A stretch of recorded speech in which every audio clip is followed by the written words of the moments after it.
Hello বন্ধুরা, আজকে দেখো সানডে, তাই জন্য বানিয়েছিলাম রাইসটা দেখো কত সুন্দর ঝুরঝুরে হয়েছে। রাইসটা বানানো হয়ে গেছে, এবার বানাবো চিকেনটা। আজকে চিকেন বানাচ্ছি। চিকেনটা দেশি চিকেন কিনে নিয়ে এসেছিলো।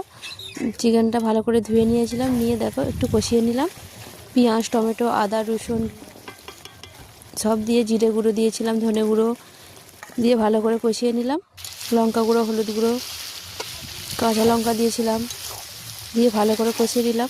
কষিয়ে নিয়ে ভেজে রাখা আলুটাও দিয়ে দিলাম, দিয়ে আবারও কিছুক্ষণ কষিয়ে নিলাম। নিয়ে এবারে পরিমাণ মতো জল দিয়ে দেব, দিয়ে ঢাকা দিয়ে ঢেকে দেব। আর দেখো আজকে আমি ছাদে রান্না করছি, বাচ্চারা ওইদিকে খেলছে।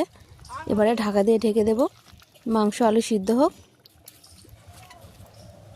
এবারে স্যালাডটা বানিয়ে নিচ্ছি, শসা, গাজর আর পেঁয়াজ।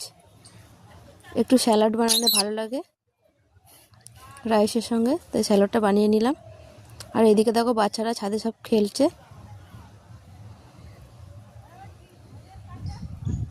ওদের তো চিকেন হচ্ছে মানে একটু আনন্দ, ওরা খালি ভাবছে কখন খাবো। আর এদিকে দেখো চান করে এসে গেছে সব।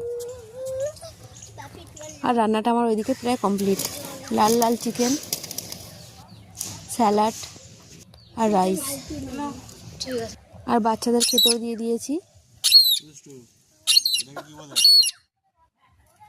বাচ্চারা বসে গেছে, আর ওদের সঙ্গে সঙ্গে আমরাও বসে যাব। ওদেরকে আগে দিয়ে দিই, তারপরে আমরা বসবো।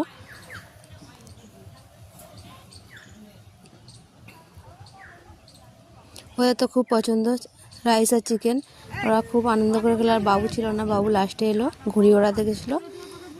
আর দেখো আমিও নিয়ে নিলাম রাইস, স্যালাড আর লাল লাল দেশি মুরগির ঝোল। খুব ভালো লাগছিলো খেতে। ভিডিওটা যদি ভালো লাগে লাইক করো।